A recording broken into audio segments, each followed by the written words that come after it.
Hi friends, welcome to Sam institute 2024 October 1 current affairs. Okay friends, మీరందరూ బాగున్నారనుకుంటా. మన current affairs అనేవి చాలామందికి మీ friends అందరికీ షేర్ చేయండి. రానున్న పోటీ పరీక్షలో మీకు చాలా ప్లస్ అవుతుందన్న. ఓకేనా? కరెంట్ అఫైర్స్ అనేది మనకి జాబ్కి డిసైడింగ్ ఫ్యాక్టర్ అని గుర్తుపెట్టుకోండి. ఫస్ట్ కరెంట్ అఫైర్స్ మనం గమనిస్తే హెడ్లైన్స్. ఆవును రాజ్యమాతగా ప్రకటించిన రాష్ట్రం. ఇటీవల కాలంలో వార్తలు వచ్చింది. జగనన్న తోడు పథకానికి పేరు మార్చారు. Next Kazind 2024 exercise. Jammu Kashmir డీజీపీగా నళిన్ ప్రభాత్.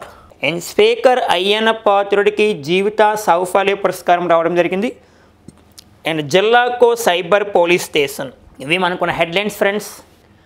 ఫస్ట్ మనం గమనిస్తే జగనన్న తోడు పథకం పేరు మార్పు. జగనన్న తోడు పథకానికి పేరు మార్చారు. కోవిడ్-19 సమయంలో చాలామంది ఉపాధి కోల్పోయారు. అంటే చిరు వ్యాపారుల కోసము ఒక పథకాన్ని ప్రారంభించారు ఆ సమయంలో. ఇప్పుడు ఈ గవర్నమెంట్ ఏం చేసిందంటే పేరు మార్చారు కొత్త గవర్నమెంట్ ఇచ్చిన తర్వాత. మరి ఈ పథకానికి చిరు వ్యాపారులకు 0 వడ్డీ రుణాలుగా పేరు మార్చారు. కానీ చిరు వ్యాపారులకు 0 వడ్డీ రుణాలుగా పేరు మార్చారు. గత గవర్నమెంట్ ప్రవేశపెట్టిన పథకాలను ఈ గవర్నమెంట్ ఈ 100 రోజుల్లోనే చాలా పేర్లు మార్చింది, గుర్తుపెట్టుకోవాలి. అంటే పాత గవర్నమెంట్ ప్రారంభించిన పథకాలని కొత్త గవర్నమెంట్ పేర్లు మారుస్తుంది. ఓకేనా? దాంట్లో ఫస్ట్ మనం గమనిస్తే జగనన్న అమ్మ ఒడి. జగనన్న అమ్మ ఒడి. మరి ఈ పథకానికి ఏమని పేరు పెట్టామో తల్లికి వందనం. ఓకేనా? తల్లికి వందనంగా పేరు మార్చారు. నెక్స్ట్ గమనిస్తే జగనన్న విద్యా కానుక. జగనన్న విద్యా కానుక కొత్త పేరు మనం గమనిస్తే నాన్న సర్వేపల్లి రాధాకృష్ణన్. సర్వేపల్లి రాధాకృష్ణన్ విద్యార్థి మిత్ర. విద్యార్థి మిత్రగా పేరు మార్చారు. ఓకేనా? అలాగే మనం గమనిస్తే మనబడి నాడు నేడు. మనబడి నాడు నేడు. మరి ఈ పథకానికి కొత్త పేరు మనం గమనిస్తే మనబడి మన భవిష్యత్తు. మనబడి మన భవిష్యత్తుగా పేరు మార్చారు. అలాగే జగనన్న గోరుముద్ద. జగనన్న గోరుముద్ద పథకానికి కొత్త పేరు గమనిస్తే డొక్కా సీతమ్మ. డొక్కా సీతమ్మ మధ్యాహ్న భోజన పథకంగా పేరు మార్చారు. అలాగే వైఎస్ఆర్ లా నేస్తం. వైఎస్ఆర్ లా నేస్తానికి పేరు ఎలా మార్చారంటే న్యాయమిత్రగా పేరు మార్చారు. న్యాయమిత్రగా పేరు మార్చారు అని గుర్తుపెట్టుకోవాలి. అలాగే అనకాపల్లి జిల్లాలో ఉన్న బ్రాండెక్స్ కంపెనీకి బ్రాండెక్స్ ఏమని పేరు మార్చారు? అధిష్టానగా పేరు మార్చారు. అధిష్టానగా. అలాగే నాన్న గుర్తుపెట్టుకోవాలి. భోగాపురం ఎయిర్పోర్ట్కి ఏమని పేరు మార్చారు? అల్లూరి సీతారామరాజు ఎయిర్పోర్ట్. అల్లూరి సీతారామరాజు ఎయిర్పోర్ట్గా పేరు మార్చారు. ఓకేనా? అలాగే మరి దిశ పోలీస్ స్టేషన్కి అండ్ మహిళా పోలీస్ స్టేషన్గా పేరు మార్చారు. చాలా ఇంపార్టెంట్. ఇటీవల కాలంలో జగనన్న అమ్మఒడి కొత్త పథకం తల్లికి వందనం. జగనన్న విద్యా కానుక సర్వేపల్లి రాధాకృష్ణన్ విద్యార్థి మిత్ర. మనబడి నాడు నేడు. మనబడి మన భవిష్యత్. జగనన్న గోరుముద్ద కొత్త పథకం ఏంటమ్మా గమనించారు. డొక్కా సీతమ్మ మధ్యాహ్న భోజన పథకం. వైఎస్ఆర్ లా నేస్తానికి న్యాయమిత్రగా పేరు మార్చారు. బ్రాండెక్స్ కంపెనీకి అధిష్టానంగా పేరు మార్చారన్న. భోగాపురం ఇంటర్నేషనల్ ఎయిర్పోర్ట్కి అల్లూరి సీతారామరాజు ఎయిర్పోర్ట్కి పేరు మార్చారు. దిశ పోలీస్ స్టేషన్కి మహిళా పోలీస్ స్టేషన్కి పేరు మార్చారు. జగనన్న తోడుకి చిరు వ్యాపారులకు 0 వడ్డీగా పేరు మార్చారు. చాలా ఇంపార్టెంట్. నెక్స్ట్ ఒక ఎక్సర్సైజ్, ఒక విన్యాసం వార్తలో ఉంది. అంటే త్రివిధ దళాలు ఏ విన్యాసము అంటే ఆర్మీయా, ఎయిర్ ఫోర్స్ అండ్ నేవీయా? అది ఏ 2 దేశాల మధ్య జరుగుతుంది, ఎక్కడ జరుగుతుంది? అండ్ 2024లో జరిగిన విన్యాసం ఎన్నో ఎడిషన్? అంటే మనం గుర్తుపెట్టుకోవాల్సిన విన్యాసం పేరు గుర్తు రావాలి. మరి ఏ దేశాల మధ్య జరుగుతుంది, ఏ ఇయర్లో జరుగుతుంది, మరి ఏ దేశంలో జరుగుతుంది, అండ్ వరుస క్రమంలో ఎడిషన్. ఓకే, ఎన్నో ఎడిషన్? విన్యాసం పేరు గుర్తు రావాలి. బట్ ఏ 2 దేశాల మధ్య, ఏ ఇయర్లో జరుగుతుంది, ఏ దేశంలో జరుగుతుంది, వరుస క్రమంలో ఎన్నో ఎడిషన్ గుర్తుపెట్టుకోవాలి. మరి కజింద్ 2024 ఎక్సర్సైజ్. మరి ఏ 2 దేశాల మధ్య జరుగుతుందంటే గమనించాలి, ఇండియా వర్సెస్ కజకిస్తాన్. ఈసారి 2024లో జరిగిన ఎడిషన్ 8th ఎడిషన్. ఓకేనా, మరి ఎక్కడ జరుగుతుందంటే మన ఇండియాలో జరుగుతుంది. నెక్స్ట్ టైం 9th ఎడిషన్ ఎక్కడ జరుగుతుందంటే కజకిస్తాన్లో జరుగుతుంది. మరి సెప్టెంబర్ 30 నుండి అక్టోబర్ 13 వరకు ఉత్తరాఖండ్లో జరుగుతుంది. ఉత్తరాఖండ్లో జరుగుతుందనా ఎగ్జాక్ట్లీ మీరు గమనిస్తే సూర్య ఫారిన్ ట్రైనింగ్ నోడ్లో జరుగుతుంది. బట్ ఔలి అనే ప్రాంతంలో గుర్తుపెట్టుకోవాలి. రీసెంట్గా జరిగిన విన్యాసాలు గుర్తుపెట్టుకోవాలి. అంటే త్రివిధ దళాలు, ఆర్మీ, ఎయిర్ ఫోర్స్, నేవీ. ఈసారి ఇక్కడ మనకు ఆర్మీ విన్యాసం అంటే కజీద్ అనేది ఒక మిలిటరీ ఎక్సర్సైజ్.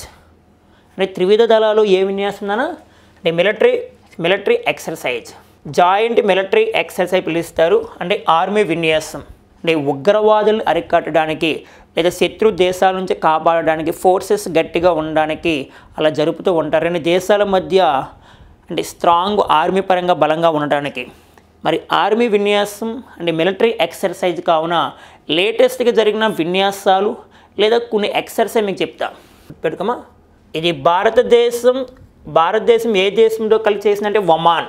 అంటే భారతదేశం ఇంకొక దేశంతో కలిసే ఆర్మీ విన్యాసం మిలిటరీ ఎక్సర్సైజ్ మాట్లాడుతూ ఉంటే నేను భారతదేశం రష్యాతో కలిస్తే రష్యా కలిసి చేసే విన్యాసాన్ని ఇంద్రాన్ని పిలుస్తారు, ఆర్మీ విన్యాసాలు. ఇక నేను చెప్పే ఓన్లీ ఆర్మీ ఎక్సర్సైజ్.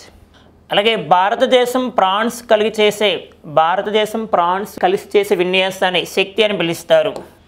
మరి భారతదేశం బ్రిటన్ కలిసి చేసే విన్యాసాన్ని ఏమని పిలుస్తారు నాన్న అని గుర్తుపెట్టుకుంటే అజయ్ వారియర్.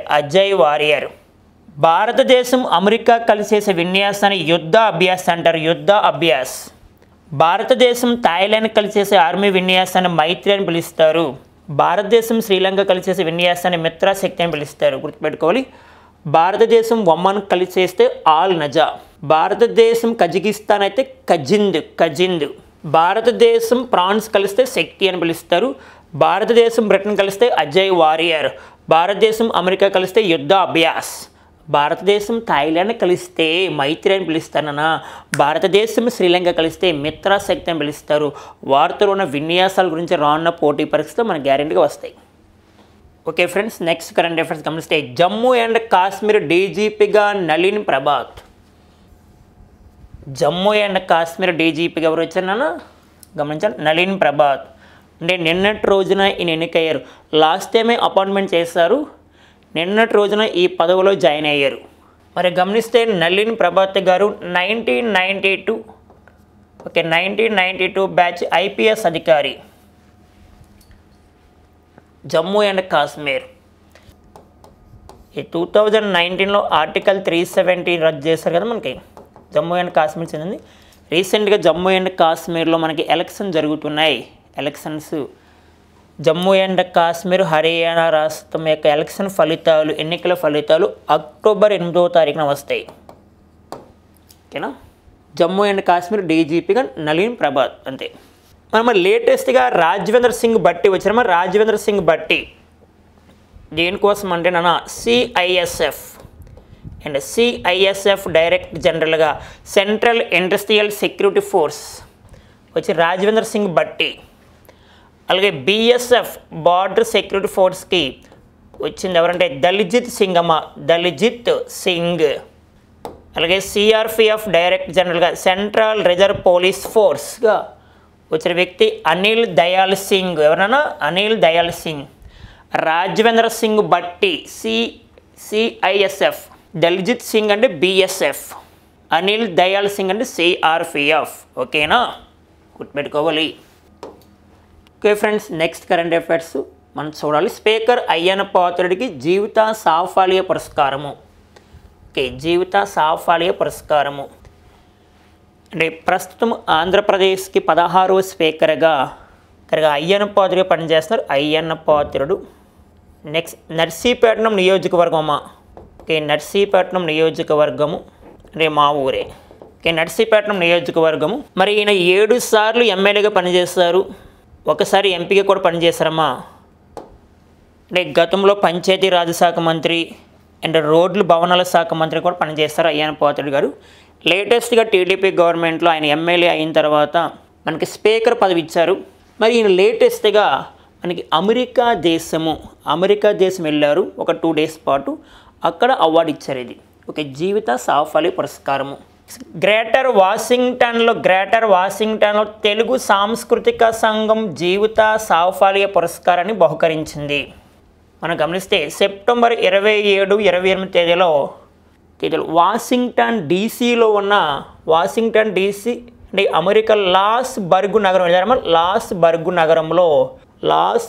నగరంలో తెలుగు సాంస్కృతిక సంఘము అక్కడ ఏర్పాటు చేశారు సభని. దాంట్లో ముఖ్య అతిథిగా వెళ్ళారు అయ్యన్న పాత్రుడు గారు. జీవిత సాఫల్య పురస్కారం తన సతీమణి అంటే పద్మావతి గారితో కలిపి ఇవ్వడం జరిగింది. ఈ అవార్డుని గుర్తుపెట్టుకోవాలి. ఆంధ్రప్రదేశ్కి 16వ స్పీకర్గా పనిచేస్తున్నారు. నెక్స్ట్ కరెంట్ అఫైర్స్ గమనిస్తే ఆవును రాజ్యమాతగా ప్రకటించిన రాష్ట్రం. ఆవును రాజ్యమాతగా ప్రకటించిన రాష్ట్రం ఏ రాష్ట్రం అంటే మహారాష్ట్రం. ఇటీవల కాలంలో ఆవును రాజ్యమాతగా ప్రకటించిన రాష్ట్రం ఏంటంటే మహారాష్ట్రం గుర్తుపెట్టుకోవాలి. నెక్స్ట్ దేశవాళీ ఆవులను రాజ్యమాత గోమాతగా ప్రకటించింది అంటే ఏ రాష్ట్రం అంటే మహారాష్ట్ర. ముంబైలో రాష్ట్ర కేబినెట్ సమావేశంలో ఉప ముఖ్యమంత్రి దేవేంద్ర ఫడ్నవీస్ అంటే మహారాష్ట్రం యొక్క ఉప ముఖ్యమంత్రి ఎవరంటే దేవేంద్ర ఫడ్నవీస్. అదే ముఖ్యమంత్రి అయితే Eknath Shinde deputy CM. Next ఆవు షెల్టర్లు నిర్వాహకులకు ఒక్కో ఆవుకు 50 రూపాయల చొప్పున రాయితీ అందిస్తారంట అంటే ఆ రాష్ట్ర ప్రభుత్వం. ఇటీవల కాలంలో నరేంద్ర మోడీ గారి యొక్క ఇంట్లో ఒక ఆవుకు ఒక గోమాతకు అంటే ఒక దూడ జన్మించిన దూడ. ఆ దూడకి నెక్స్ట్ నరేంద్ర మోడీ గారు పెట్టిన పేరు చాలా ఇంపార్టెంట్, దీప్ జ్యోతి. నరేంద్ర మోడీ గారి ఇంట్లో జన్మించిన ఆవుకు ఒక పుట్టిన దూడకు పెట్టిన పేరే దీప్ జ్యోతి. మహారాష్ట్ర గవర్నమెంట్ వచ్చింది కావున మన దేశ ప్రధాని నరేంద్ర మోడీ గారు మహారాష్ట్రంలో ఆగస్టు మంత్లో గమనించడం 76,000 కోట్లతో ఒక పోర్ట్ని ప్రారంభించారు, ఒక వార్డ్రోవ్ని ప్రారంభించారు. ఆ వార్డ్రేవ్ లేదా ఆ పోర్ట్ పేరు వదావన్ పోర్ట్. లేటెస్ట్గా వదావన్ పోర్ట్ని ఏ రాష్ట్రంలో ప్రారంభించారంటే మహారాష్ట్రము ప్రారంభించిన దేశ ప్రధాని గారు. నెక్స్ట్ కరెంట్ అఫైర్స్ గమనిస్తే జెల్లాకో సైబర్ పోలీస్ స్టేషన్ మరి ఏ రాష్ట్రం అంటే ఆంధ్రప్రదేశ్. ప్రస్తుతం ఎక్కడ చూసినా సైబర్ క్రైమ్స్ జరుగుతున్నాయి. ఆన్లైన్ మోసాలు, ఓటీపీ మోసాలు. నీ ఓటీపీ నెంబర్ చెప్పు, నీ ఫోన్పే నెంబర్ చెప్పు, నీ గూగుల్ పే చెప్పు అంటారే. అలా మన ఇండియాలో అంటే సైబర్ క్రైమ్ జరుగుతున్నాయి. లేటెస్ట్గా ఆంధ్రప్రదేశ్ గవర్నమెంట్ కూడా వార్తల్లోకి వచ్చింది. ఆంధ్రప్రదేశ్లో సైబర్ క్రైమ్స్ అరికట్టడానికి ప్రస్తుతం ఆంధ్రప్రదేశ్ జిల్లాలో గతంలో 13 జిల్లాలు ఉండేవి. విభజన తర్వాత 26 జిల్లాలుగా వచ్చాయి కదా. 24 పోలీస్ స్టేషన్లు ఏర్పాటు చేయాలని చెప్తున్నారు. అంటే కొన్ని ప్రాంతాల్లో ఆల్రెడీ ఉన్నాయి. జిల్లాకో సైబర్ పోలీస్ స్టేషన్. సైబర్ నేరాల్లో ఎక్కువ శాతం ఆర్థిక మోసాలే అంటే మనీ పరంగా గమనిస్తే 2019తో పోలిస్తే 2023 నాటికి 14.89% పెరిగాయమ్మా. 14.89% పెరిగాయి. నెక్స్ట్ ఆన్లైన్ నేరాల అడ్డుకట్టకు రాష్ట్రంలో 24 సైబర్ పోలీస్ స్టేషన్లు ఏర్పాటు చేయనున్నారు. అండ్ విజయవాడ, విశాఖపట్నం, అమరావతిలో ఇప్పటికే సైబర్ పోలీస్ స్టేషన్లు ఉన్నాయి. రాష్ట్రంలో ప్రతి జిల్లాలో ఒక సైబర్ పోలీస్ స్టేషన్ను ఏర్పాటు చేయాలని రాష్ట్ర ప్రభుత్వం నిర్ణయించింది. మరి ఈ పోలీస్ స్టేషన్కు ఎస్హెచ్ఓలుగా ఇన్స్పెక్టర్లు ఉంటారు. అంటే స్టేషన్ హౌస్ ఆఫీసర్ అని పిలుస్తామా. స్టేషన్ హౌస్ ఆఫీసర్గా ఎవరు ఉంటారమ్మా అంటే ఇన్స్పెక్టర్లు ఉంటారు. సైబర్ క్రైమ్స్ మనకి 2024లో సైబర్ ఇండెక్స్ వచ్చిందమ్మా. దీని పరంగా చూసుకుంటే మరి ప్రపంచంలో సైబర్ నేరాలు ఎక్కువ జరుగుతున్న దేశం రష్యా. సైబర్ క్రైమ్స్ ఫస్ట్ ప్లేస్లో ఉంది. Second Ukraine and third one China ఉంది. మరి సైబర్ నేరాలు India rank 10th place. Cyber నేరాలు ఎక్కువగా జరుగుతున్న రాష్ట్రం తెలంగాణ. తెలంగాణ గవర్నమెంట్. ఇది లాస్ట్ టైం ఏపీపీఎస్సీ గ్రూప్ 2లో కూడా అడిగాడమ్మా. నెక్స్ట్ కరెంట్ అఫైర్స్ గమనిస్తే టైప్ 1 మధుమేహాన్ని నయం చేసేందుకు సరికొత్త చికిత్స. ఓకే, టైప్ 1 మధుమేహాన్ని నయం చేయడానికి ఒక సరికొత్త చికిత్స వార్తలకు వచ్చింది. ప్రపంచంలోనే తొలిసారిగా మూలకణ మార్పిడితో నయం చేసిన చైనా శాస్త్రవేత్తలు. ఓకే, చైనా దేశం వార్తలకు వచ్చింది. ఒక వ్యక్తిలో ఒక మహిళలో గుర్తించారు. ఓకే, ప్రపంచంలో తొలిసారిగా మూలకణ మార్పిడితో నయం చేసిన చైనా శాస్త్రవేత్తలు. అండ్ తియాన్జిన్. ఓకే, గమనించాలి. తియాన్జిన్ first central hospital Peking university శాస్త్రవేత్తలు ఈ చికిత్సలో కీలక పాత్ర పోషించారు. గమనించాలి. తియాన్జిన్ first central hospital Peking university శాస్త్రవేత్తలు. ఇటీవల కాలంలో వార్తలు వచ్చిన టైప్ 1 మధుమేహాన్ని నయం చేసేందుకు ఏ దేశం అంటే చైనా. లేటెస్ట్గా కొన్ని గుర్తుపెట్టుకోవాలన్నా, మన భారతదేశ ప్రభుత్వం ఇండియన్ గవర్నమెంటు ఏం చేసిందంటే అరుదైన 13 రకాల వ్యాధులకు అంటే రేర్ డిసీజెస్. ఓకేనా, అరుదైన 13 రకాల వ్యాధులకు 900 కోట్లతో ఒక ప్రాజెక్ట్ని ఏర్పాటు చేయనున్నది. ఇది లేటెస్ట్ వార్తలకు వచ్చింది. నెక్స్ట్ అలాగే చిన్నారులో మధుమేహం ముప్పును పసిగట్టే రక్త పరీక్షను ఏ దేశ శాస్త్రవేత్తలు గుర్తించారంటే బ్రిటన్. నెక్స్ట్ వన్ అంధులకు చూపునిచ్చే బ్లైండ్ సైట్ పరికరాన్ని ఎవరు కనుగొన్నారు అంటే న్యూరాలింక్ సంస్థ. ఈ సంస్థ ఎవరు ఆధ్వర్యంలో పనిచేస్తుందంటే Elon Musk. Okay, Elon Musk ఆధ్వర్యంలో పనిచేస్తుంది. అంటే టెస్లా CEO అంటాం కదా, అంటే అమెరికా దేశానికి చెందిన వ్యక్తిను. Okay friends, next current affairs గమనిస్తే రువాండాలో మార్బర్గ్ వైరస్. ఇటీవల కాలంలో మార్బర్గ్ వైరస్ ఏ దేశంలో వెలుగులోకి వచ్చింది? ఓకేనా, గమనించారు, రువాండా. నెక్స్ట్ ఆఫ్రికా దేశమైన రువాండాలో మార్బర్గ్ వైరస్ వలన 8 మంది మరణించారు. నెక్స్ట్ ఎబోలా లక్షణాలను పోలిన మార్బర్గ్ వైరస్ గబ్బిలాలో కనిపిస్తుంది. అంటే ఎబోలా అంటాం కదా, బట్ ఎబోలా వ్యాధి కూడా గబ్బిలాలో వస్తుంది కదా, అలాగే ఎబోలా లక్షణాలను పోలిన మార్బర్గ్ వైరస్ గబ్బిలాలో కనిపిస్తుందంట. మరి ఈ వైరస్ సోకిన వారికి సకాలంలో చికిత్స అందకపోతే ప్రాణాలు కోల్పోతారు.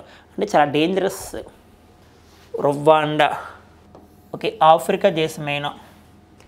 అలాగే ఆఫ్రికా ఖండాలో మనకి మంకీ పాక్స్ వ్యాధి కూడా ఎక్కువగా ఉందమ్మా. మంకీ ఫాక్స్ లేదా ఎంఫాక్స్ అని పిలుస్తారు. ఎంఫాక్స్. కొన్ని వార్తలో ఉన్న వ్యాధులు వైరస్ల గురించి మనకి చాలా ప్లస్ అవుతుంది. ఉదాహరణకి నిఫా వైరస్ అంటే కేరళ. చాందీపూర్ వైరస్ గుజరాత్. లేటెస్ట్గా నాన్న కరోనాలో ఒక రకమైన XEC వైరస్ ఏ ఖండంలో వచ్చిందంటే యూరప్ ఖండంలో. అలాగే బ్రెయిన్కి వచ్చే ఒక వ్యాధి లేదా ఒక వైరస్ గమనిస్తే WLV వెట్లాండ్ వైరస్ ఏ దేశంలో వెలుగులోకి వచ్చింది? చైనా దేశంలో వెలుగులోకి వచ్చింది. నెక్స్ట్ కరెంట్ అఫైర్స్ గమనిస్తే FDపై 7.5 వడ్డీ ఫిక్స్డ్ డిపాజిట్స్ అంటాం కదా, అంటే సీనియర్ సిటిజన్స్ చేస్తూ ఉంటారు ఎక్కువ ఫిక్స్డ్ డిపాజిట్స్.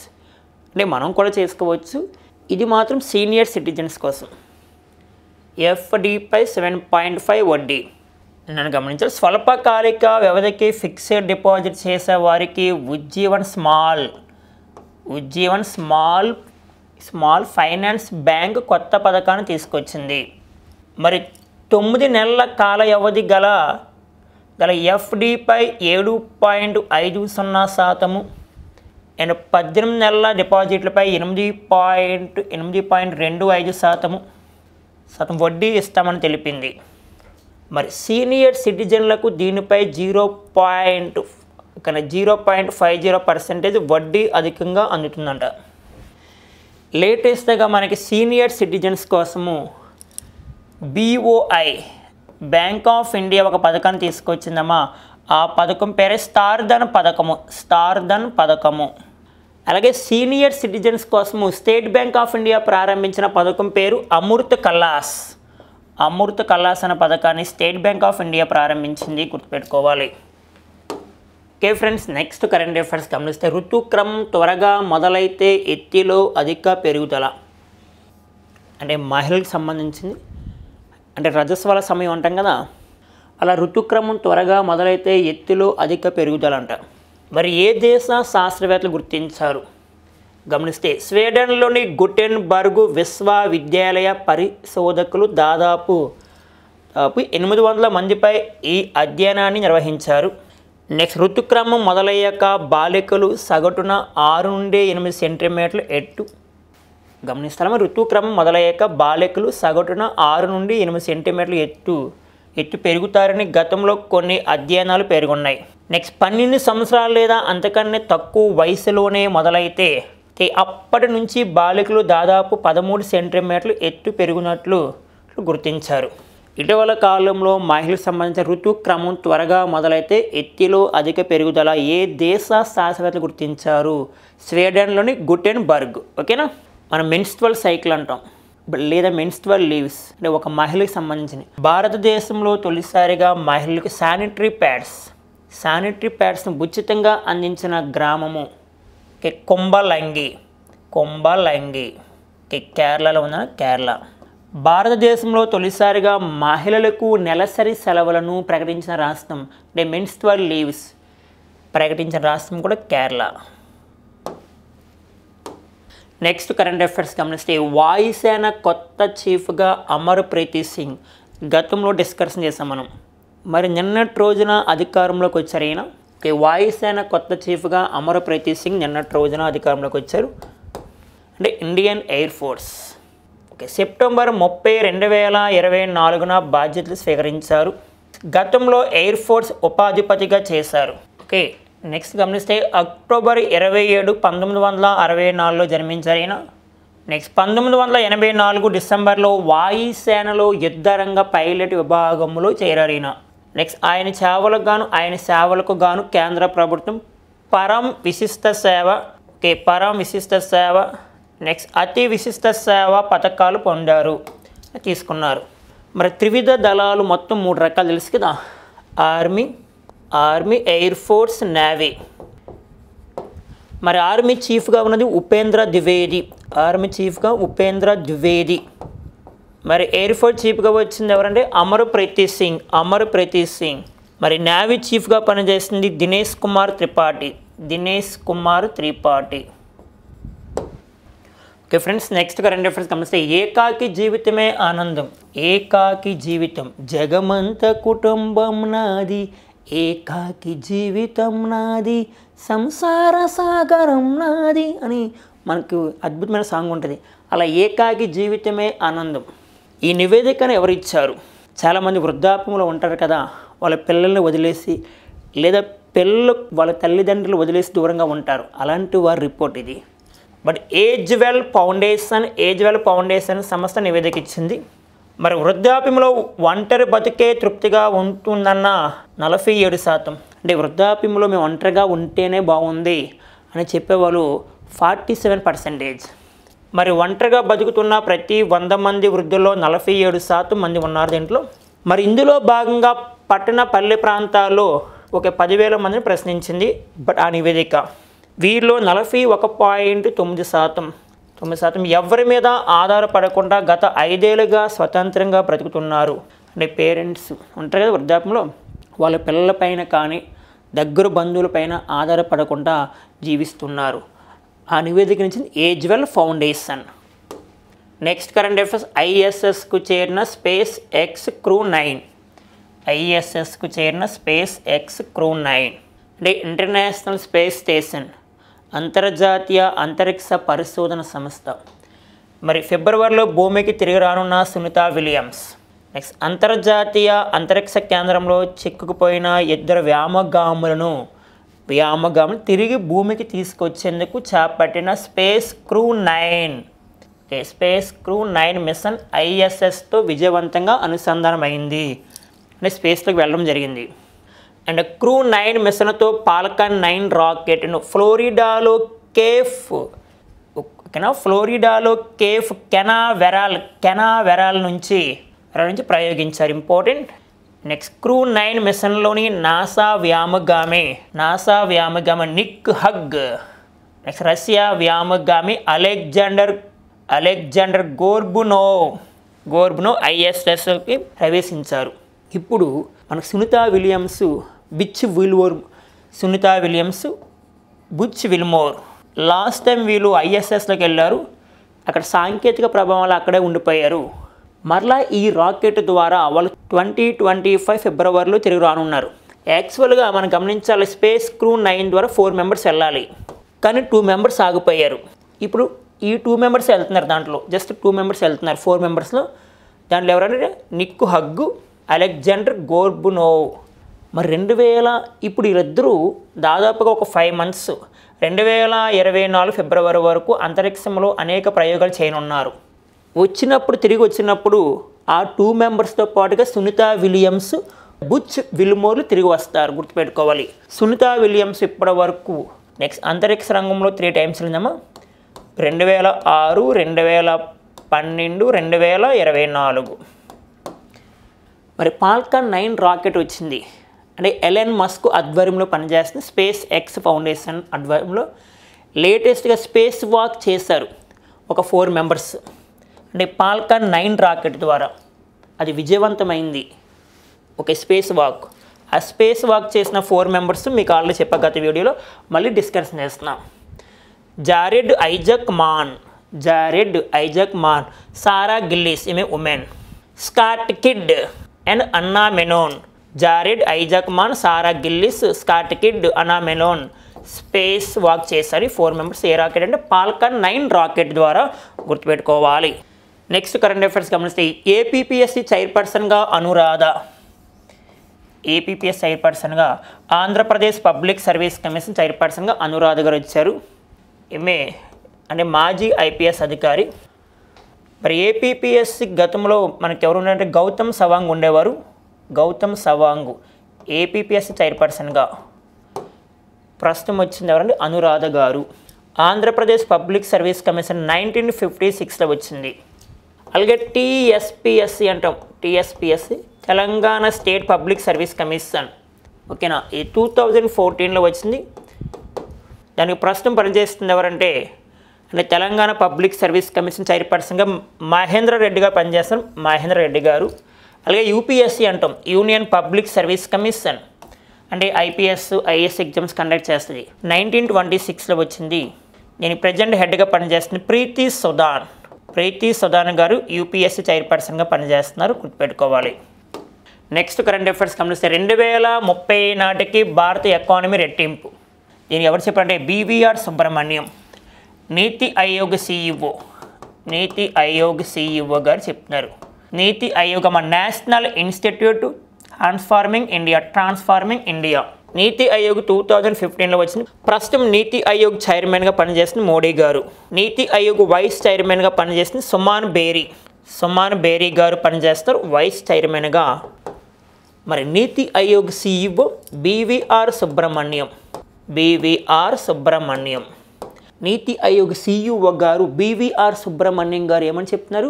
భారత ఎకానమీ 2030 నాటికి రెట్టింపు అవుతుందంట. గమనించాలి. 2047 నాటికి తలసరి ఆదాయం 18,000 నుంచి $20,000 స్థాయికి పెరుగుతుందని చెప్పడం జరిగింది. అలాగే మనకి డెలాయిట్ ఇండియా అంటాము. డెలాయిట్ ఇండియా ఏం చెప్తుందంటే 2030-31 నాటికి భారతదేశం యొక్క ఆర్థిక వ్యవస్థ 3వ ప్లేస్లో రాబోతుంది. థర్డ్ ఎకానమీ సిస్టంగా మారబోతుంది. 3వ అతిపెద్ద ఆర్థిక వ్యవస్థ మారబోతుందంట. ప్రస్తుతం భారతదేశం ప్రపంచంలో 5వ అతిపెద్ద ఆర్థిక వ్యవస్థగా ఉంది.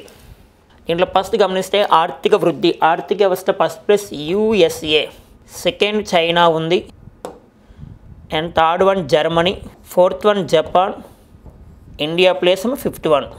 ఈ ప్రపంచ ఆర్థిక వ్యవస్థ టాప్ 5 గుర్తుపెట్టుకుంటే America, China, Germany, Japan, India. Next current affairs. ఒక తుఫాను వార్తలో ఉంది.